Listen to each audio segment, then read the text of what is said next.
Baik, izin Bapak Ibu. Assalamualaikum warahmatullahi wabarakatuh. Baik, yang saya hormati Bapak Pendi Sihaan MPD, Kepala SMP Negeri 249 Jakarta. Yang terhormat Bapak Haji Wiyatno MPD, Wakil Bidang Kurikulum. Yang kami hormati Ibu Wiji Sariningsih SSI, bidang kesiswaan sebagai Wakil Kepala Sekolah Bidang Kesiswaan, dan yang saya hormati Wakil Kepala Sekolah Bidang Sarana Prasarana Bapak Abdul Rosid SPD. Sekali lagi saya ucapkan Assalamualaikum warahmatullahi wabarakatuh. Selamat siang Bapak Ibu. Selamat siang Bapak Ibu. Saya harap di siang hari ini, saya percaya mungkin kita semua sudah lelah. Ini akhir pekan, minggu yang cukup padat. Tapi di siang hari ini kita mendapatkan kesempatan untuk mendapatkan tambahan ilmu, sharing ilmu yang akan disampaikan oleh narasumber kita pada siang hari ini. Mungkin saya tidak perlu memperkenalkan lebih jauh narasumber kita siang hari ini karena kita sama-sama sudah mengenalnya. Baik, kita beri aplaus dulu buat narasumber kita siang hari ini, yaitu Bapak Gunadi SPD.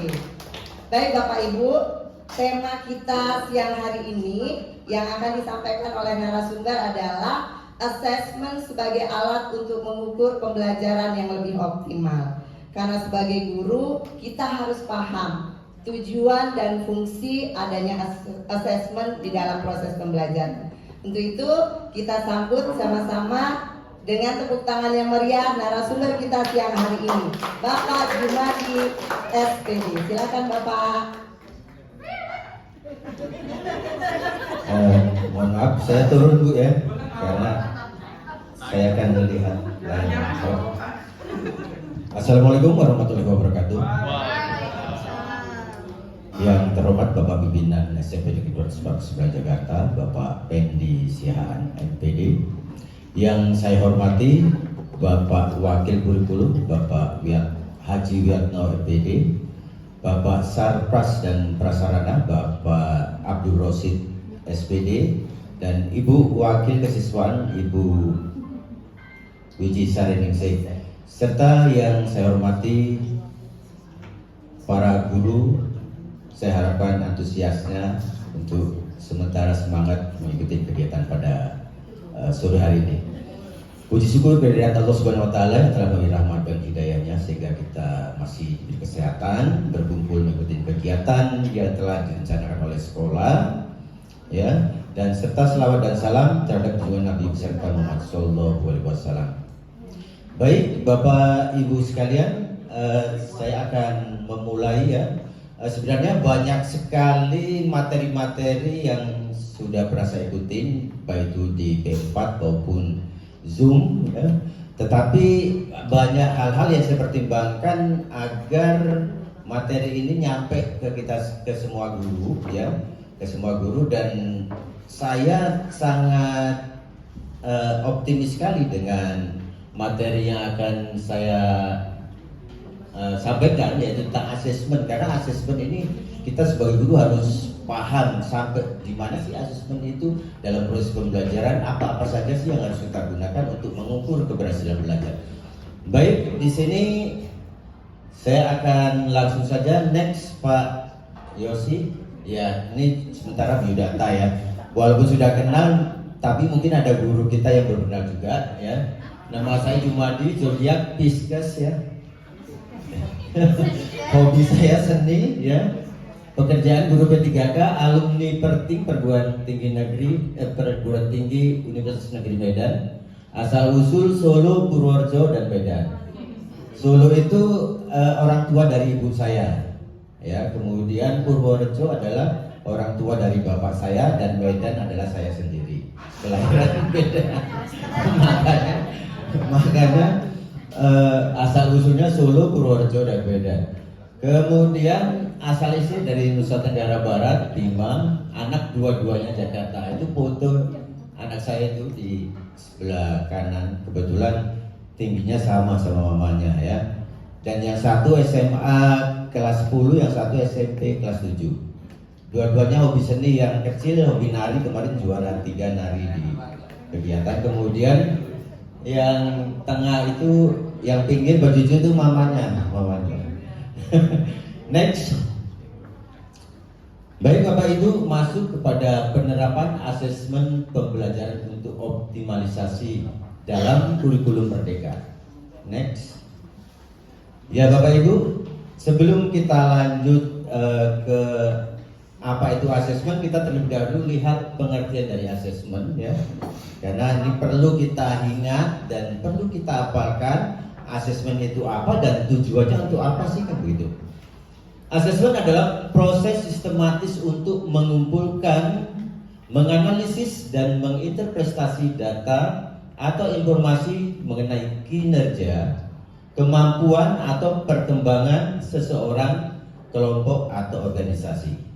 Kemudian tujuan asesmen itu sendiri yaitu untuk mengevaluasi atau kemajuan, mengidentifikasi kekuatan dan kelemahan serta memberikan umpan balik yang berguna untuk perbaikan. Jadi asesmen itu bertujuan, fungsinya untuk perbaikan. Jadi hal-hal yang kita lihat di kelas kalau memang tidak sesuai, itulah fungsinya asesmen ya. Next.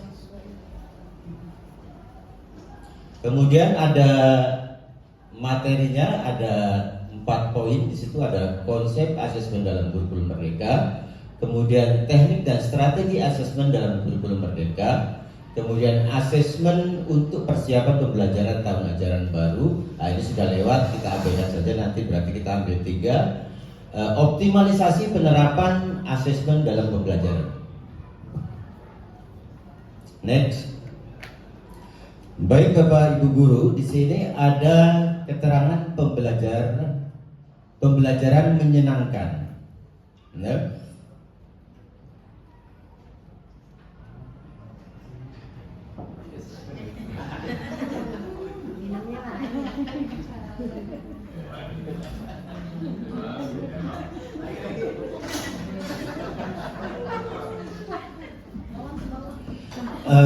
pembelajaran menyenangkan ya, ini adalah prinsip dari kurikulum Merdeka Bapak Ibu ya. Jadi kurikulum Merdeka itu belajarnya harus menyenangkan. Jadi anak-anak itu tidak merasa tertekan, tidak merasa takut, tetapi diajak untuk bagaimana sih supaya memahami materi itu dengan cara yang menyenangkan. Jadi kalau umpamanya kita kadang-kadang selama ini lupa ya, anak itu kita harus begini supaya diam, supaya begini begitu. Tapi ingat Bapak Ibu, sekali lagi, pernah ada teori kontrol yang belum pernah saya sampaikan. Anak sekarang itu tidak bisa seperti itu ya. Jadi cara belajarnya harus menyenangkan. Kurikulum Merdeka inilah fungsi dari kurikulum Merdeka ya, kurikulum Merdeka. Jadi belajarnya harus menyenangkan, tidak boleh menakutkan ya. Kemudian ada variasi proses pembelajaran ya, untuk mengarah kepada pembelajaran menyenangkan. Di sini ada keterangan variasi proses pembelajaran, berarti dalam pembelajaran, dalam proses pembelajaran kita harus mampu menggunakan metode-metode pembelajaran yang tepat untuk anak. Ya, bisa saja metode diferensiasi atau PBL, Project Based Learning, atau PJBL, Project Based Learning. Nah, itu disesuaikan. Kita lihat tujuan pembelajarannya apa, kemudian kita lihat ya tujuan pembelajarannya bagaimana, kemudian prosesnya ke anak itu seperti apa. Nah, inilah pentingnya dalam kurikulum Merdeka ya, variasi proses. Kita harus kreatif, banyak-banyak menggunakan model atau metode agar anak itu tidak pasif ya. Itu. Kemudian yang kedua ada persiapan yang matang. Artinya di sini seorang guru sudah pasti ya, kita sudah mempersiapkan diri untuk materi ajar, tapi saya juga yakin kepada Bapak Ibu guru karena sudah pengalaman lama mengajar, pasti sudah matang materi, pasti sudah menguasai materi ya. Kemudian ada perspektif positif tentang murid dan pembelajaran. Perspektif itu sudut pandang. sudut pandang kita positif. Artinya kita menilai siswa masuk dalam keadaan positif, positive thinking terhadap siswa. Jangan kita lihat siswa itu begini begitu, kemudian kita negatif. Wah, ini anak memang luar biasa, ini nggak bisa diatur. Di sini perlunya positif, perspektif positif. Ya, anak-anak itu seperti itu mempunyai alasan yang tepat. Ya, mempunyai alasan. Kita tinggal sebagai guru tinggal bagaimana supaya bersabar, kemudian mencoba untuk memahami, kemudian mencoba untuk memberikan pelajaran kita yang sesuai dan tidak membosankan, ya. Dan perspektif positif tentang murid dan pembelajaran artinya juga dalam mengajar kita positif juga, Bapak Ibu. Masuk kelas itu harus positif, semangat. Ya, ini ada ini masuk kelas lemes. Nah, itu artinya kurang berpikir positif dalam pembelajaran. Next, Pak Yosi. Ya. Kemudian kurikulum merdeka dirancang untuk transformasi pembelajaran. Transformasi di sini ada perubahan karena pada masa pandemi, ya, kurikulum 19 itu ada perubahan yang signifikan tentang anak murid, maka muncullah kurikulum merdeka di sini, ya. Ada 3 karakteristik utama, yaitu fokus pada materi esensial sehingga guru tidak terburu-buru dalam mengajar dan pembelajaran bisa lebih mendalam. Kemudian adanya proyek penguatan profil pelajar Pancasila, memberi waktu lebih banyak untuk pengembangan kompetensi dan karakter melalui belajar kelompok seputar konteks nyata. Kemudian capaian pembelajaran per fase dan jam pembelajaran yang fleksibel mendorong pembelajaran yang menyenangkan dan relevan dengan kebutuhan pelajar dan kondisi satuan pendidikan. Nah, ini adalah 3 karakteristik, ya, fokus pada materi esensial, kemudian ada proyek penguatan profil pelajar Pancasila, dan ada capaian pembelajaran per fase. Fase yang kita gunakan pada CP itu fase A sampai fase F. Kalau SMP fase D, ya, Bapak Ibu. Next.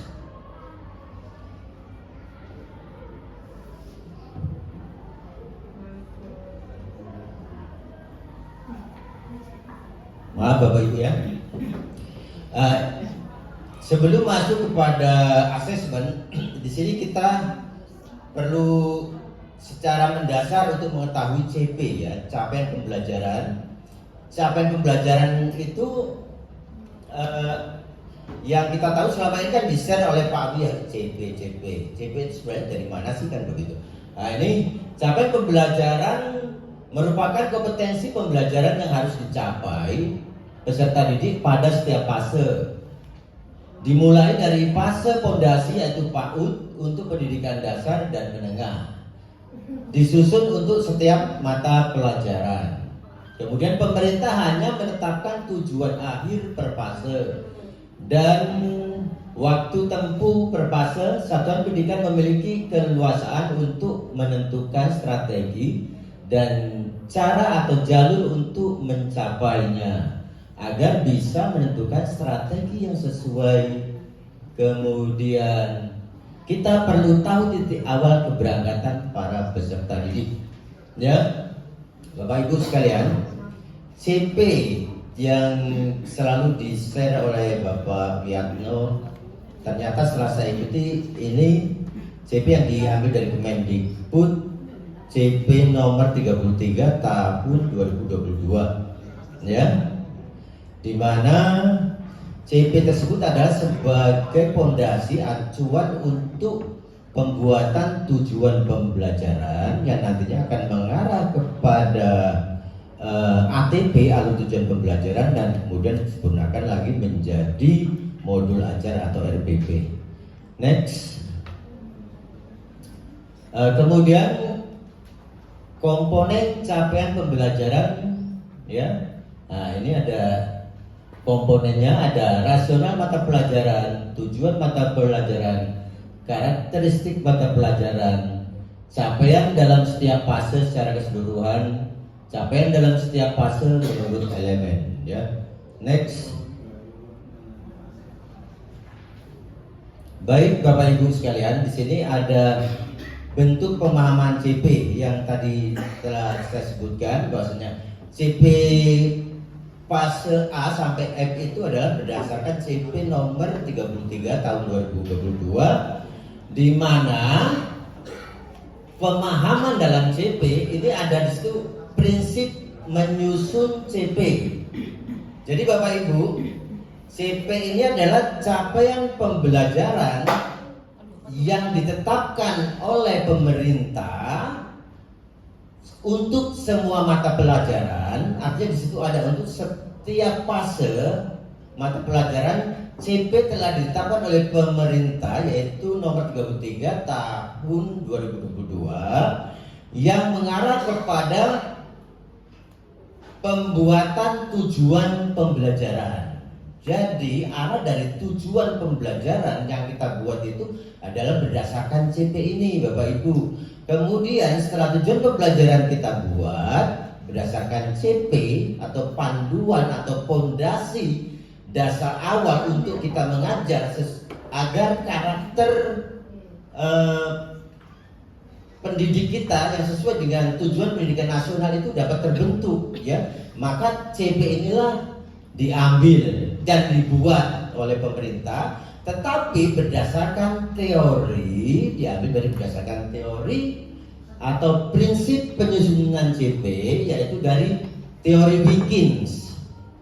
Wilkins ini adalah ahli pendidikan, kita nanti bisa lihat di Google atau di mana, tapi secara garis besar saya hanya menyebutkan secara Wilkins ini adalah mempunyai teori pembelajaran, ya, tentang prinsip penyusunan capaian pembelajaran menggunakan pendekatan konstruktivisme yang membangun pengetahuan dan berdasarkan pengalaman nyata dan kontekstual. Menurut teori belajar konstruktivisme, ya, pengetahuan bukanlah kumpulan atau perangkat fakta-fakta konsep atau kaidah untuk diingat. Artinya begini Bapak Ibu, dari teori Wilkins ini mengapa dijadikan sebagai capaian pembelajaran? Karena di dalam ini ada kata memahami. Memahami itu selalu identik untuk tujuan pembelajaran, ya.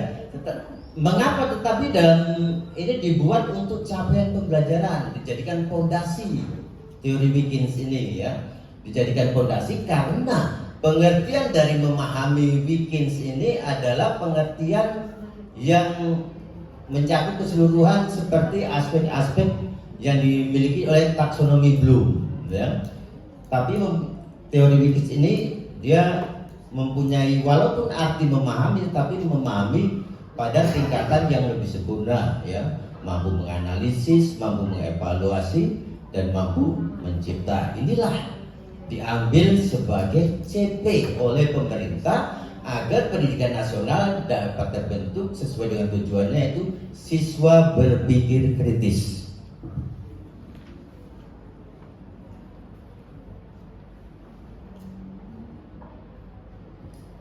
Ya, ada konsep memahami, ya, ini masih teori. Kemudian ada sebelahnya taksonomi Bloom. Apabila merujuk pada taksonomi Bloom, ya, pemahaman dianggap sebagai proses berpikir tahap rendah atau C2, ya. Karena taksonomi Bloom itu mengingat, memahami, menerapkan, menganalisis, mengevaluasi, dan mencipta 6, ya.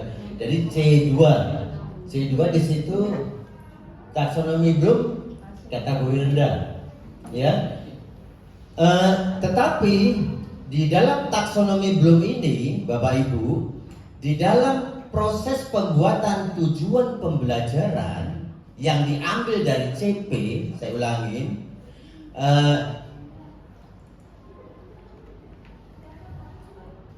artinya dalam proses pembuatan tujuan pembelajaran yang diambil dari CP ini, maka nanti teori taksonomi Bloom digunakan untuk merumuskan tujuan pembelajaran juga, agar nantinya mampu memunculkan asesmen yang tepat. Ya, karena taksonomi dalam CP apa? Kemudian siswa, kita ambil contoh siswa mampu memahami unsur teks deskripsi, ya. Nah, di sini kita ambil dari taksonomi Bloom ini C4-nya itu menganalisis.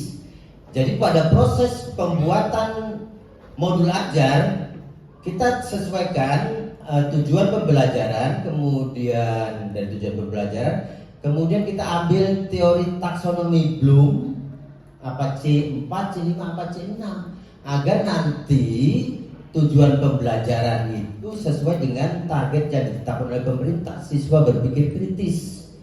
Kalau C1, C2, C3 pada teori taksonomi Bloom tidak digunakan untuk tujuan pembelajaran di kurikulum Merdeka.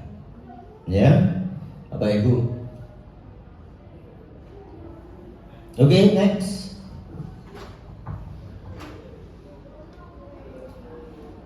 Elemen, ya, arti elemen dalam capaian pembelajaran.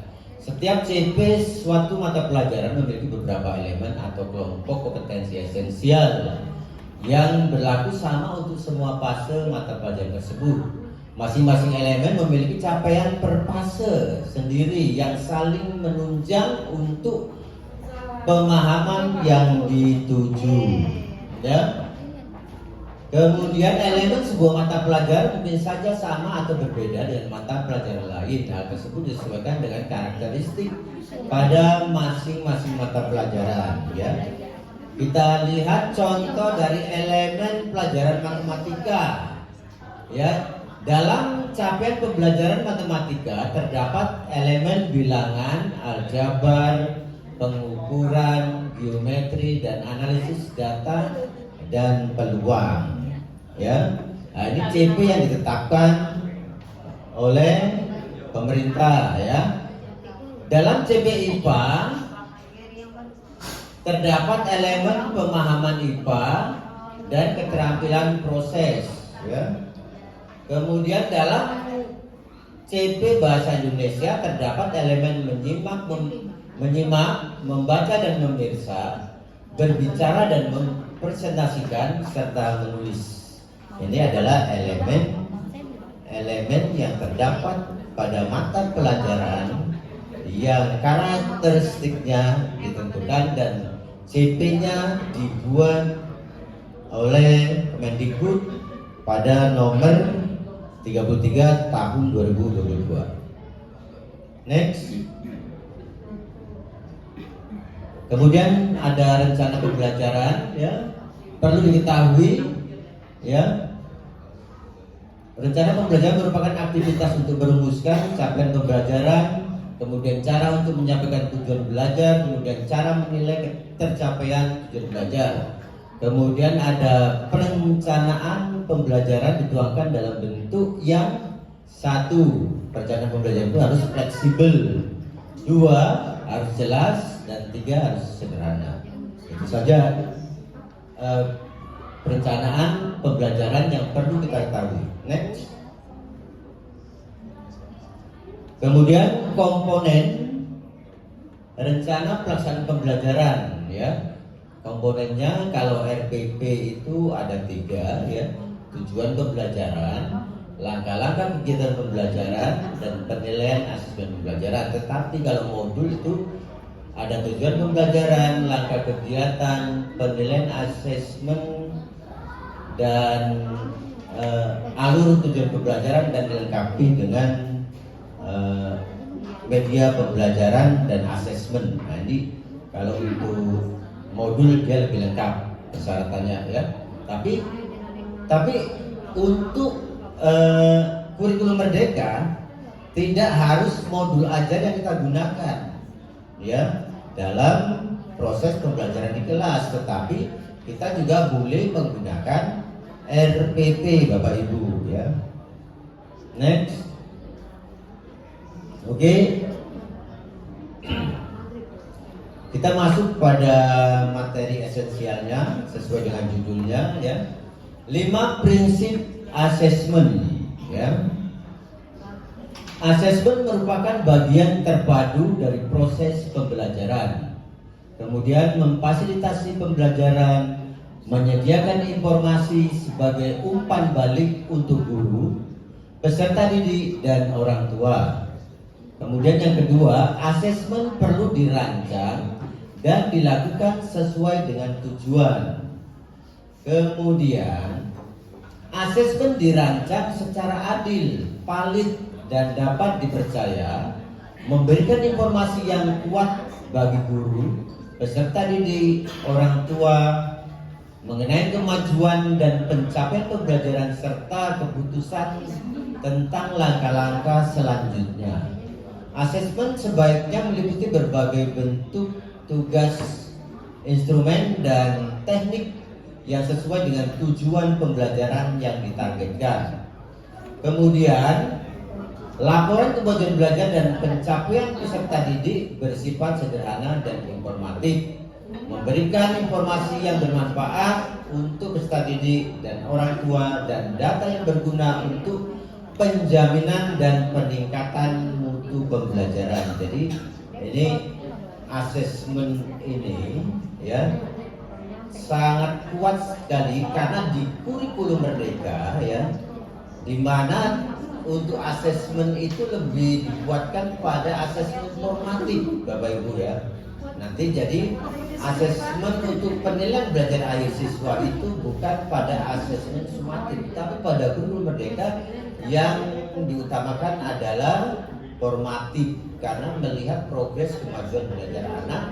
Disitulah setiap hari penilaian-penilaian itulah yang perlu dilakukan, yang memenuhi syarat apakah anak ini layak naik atau tidak di keseharian itu, di formatif itu. Bukan nanti tiba-tiba ulangan sumatif kemudian dapat nilai tinggi. Itu bukan asesmen tapi itu nilai.